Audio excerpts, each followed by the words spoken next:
Great to see you here again. My name is Luc de Koster, and in this video I'm going to look at the precedence diagramming methods, and we're going to look at the creation of the forward pass, the backward pass, calculating the slack, and identifying the critical path. Now, when we look at the different methods that we are using, we have to look at some different items, some different elements that we are in fact using to do the calculations. And one of the things is that we can start from 0 or from 1. So here we have 3 activities in a calendar. Activity 1 takes 3 periods, activity 2 5 periods, activity 3 3 periods. The total duration is 10 periods. We are going to see what is happening here. What are we going to do? And when we look first, we start with 1. We start on day 1 at 9 a.m. and when we look at it, we finish this activity at day 3 at 5 p.m. Our working time is from 9 till 5. For activity 2, we have the same thing, but we cannot start on the 3rd. We have to start on the next day. So the start of 2 is the finish of activity 1 plus 1. So we start on day 4 at 9 a.m. and we finish activity 2, which is the start 4 plus 5 minus 1 is day 8 at 5 p.m. And the last element what we have, we can say what are the formulas that we have. So basically I can say that the start of the successor is equal to the finish of the predecessor plus 1, and we have to be careful. If we have more predecessors, we have to take that into account. Then we have finish of the activity is start plus duration minus 1. Now we can do the same when we calculate from the point 0. Here we are starting to calculate from 0, and the finish is in point 3. So we are using cardinal letters now, numbers now. And we start in the point 0, we finish in the point 3. 3 can be, the evening of 3 can be day 3 at 5 p.m. Now, we do the following activity. We start with activity 2 on the same point, finish 1, so it's point 3. And we finish activity 2 at the start plus 5. So we have 3 plus 5 is point 8. The formulas we can get from here is that the start of the successor is equal to the finish of the predecessor, and the finish is equal to the start plus the duration. Now we can use both of those methods. They give the same information, they give the same duration, and there is no difference between them. When you look at the exercises in the PMI, you will see that the calculations typically start from 1, not from 0. Now, what's the difference here when we look at the start of activity 2? When we start from 1, the start is on 4, while when we start from 0, the start is on 3. And that can lead to some errors when you are looking at the exercises. If the people are using the exercises to start from 1, then you have to have 4 as an answer for activity 2. If they start from 0, you have to say point 3. That can be a little bit of an issue when you're calculating the different elements. Now, when we look at the formulas, we have the formulas here. We look at start of the successor is equal to the finish of the predecessor, and the finish of the predecessor is start of the activity plus the duration. So in the forward pass, we find that the early start of the activity of the successor is equal to the early finish of the predecessor. And the early finish can be calculated, which is equal to the early start plus the duration. For the backward pass, we start from the late start of the successor. We calculate from right to left. So we say that the late start of the successor is equal to the late finish of the predecessor. We start now the calculations from the late start. To find, we want to find the late start. We start from the late finish, and now we have to subtract the duration. So it's just a mathematical manipulation between the two formulas. We can look at the same thing when we start from 1. So the start of the successor is equal to the finish of the predecessor plus 1.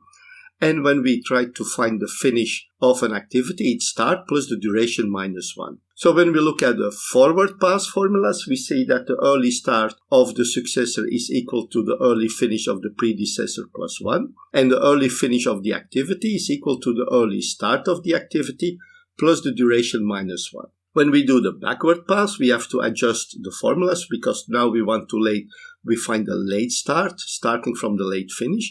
So the late start of the activity is late finish minus 1, and the late start is late finish minus duration plus 1. So these are the activities that we have. These are the different calculations that we find. Now, when we look at the forward pass here we have a schedule diagram. So we're going to do the calculation. So we start with A with 1 and finishing in 2 using the formulas. So C and D can start in 3 and C will finish in period 5, D will finish in period 2. You can stop the video here and you can do the exercise on your own. So now we still have E, which has 2 predecessors, so we have to go back to B. So B starts at 1, finishes at 4. And we take the the early finish, the largest number. So we have 2 and 4. So activity E can only start at period 5 and will finish at period 9. F only has B as a predecessor, so it can start on period 5, finish on period 6. And now we can go to G. G has predecessor C, so 5 plus 1 is 6. 6 plus 3 minus 1 is 8. And for H, we take the highest number, the highest early finish, which in this case is for activity E with 9. So H will start at 9 plus 1 is 10. 10 plus 3 minus 1 is 12. And we see for J, we have 2 predecessors. We take the highest number, 12. So J starts at 13 and finishes at 13 plus 3 minus 1, which is 15. So this is the forward pass. What we're going to do now is calculate back. And in our assumption, we have the late finish is equal to the early finish of the activity. So we count back from 15, but we could count back from a different number. It depends on the exercise. It depends on the project. So we count back. 15 minus 3 plus 1 is 13. And we take this number as the late finish for G and H, minus 1, of course. We have for J, the late finish is 12. For H, is it 12? Also, 12 minus 3 plus 1 is 10. 12 minus 3 plus 1 is also 10. And now we continue with the following activities. We go to C. So C as G as successor, so 10 minus 1 is 9. And we find for D, we find the same result because G and H have exactly the same late start point. We continue now with the following activities. We calculate for C the late start, 9 minus 3 plus 1. We do it for D, 9 minus 2 plus 1 is 8. And we do for E the same thing, 9 minus 5 plus 1 is 5. For F, we have the late finish is 9. 9 minus 2 plus 1 is 8. And now we have to find the late start for A and B. And now we have to take the lowest number. So the lowest number in this case for A, the lowest late start of its successors, is for activity E, so we have to say it's 4. 4 minus 2 plus 1 is 3. And for B, we have the same thing here. We take the lowest number, which is 5, minus 1 is 4. 4 minus 4 plus 1 is 1. And we have the early start, the late start, early finish, and late finish of all the activities. What we can do now is to calculate the slack, and the slack is the late start minus the early finish, late finish minus early finish, or late start minus early start. For A, we find 2. B, we have 0. For C, we have 4. For D, 5. For E, 0. For F, 2. For G, 4. For H, 0. And for J, 0. Now we have to find the critical path. Now the critical path, per definition, is the longest path through the network. Now the longest path through the network we calculate by finding the duration of all the paths. And when we do this, we find that the critical path is B, E, H, and J.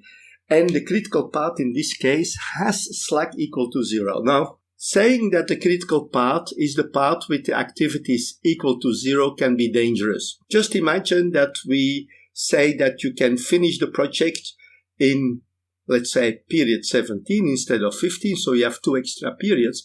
In that case, you will not have any series of activities with a slack equal to 2. So the path, there are no paths with slack equal to 0. And you would conclude that there is no critical path. There is always at least one critical path. And in the worst case, all the paths may be critical. So the only definition to consider is that the critical path is the longest path through the network. So that was it for the calculation of the network diagram, the definition of the critical path, calculation of slack, and identification of the critical path, and the precedence diagramming method used as basis for these calculations. Calculations are a lot easier than in the activity on the arrow method. It's more complex to find all the different values, and the precedence diagramming method is a lot easier. So that was it for this video. Don't forget to click on the subscribe button, click on the bell button, and every time we have a new video, YouTube will inform you about it. Thank you very much, and I'm looking forward to seeing you in the next videos. Bye bye.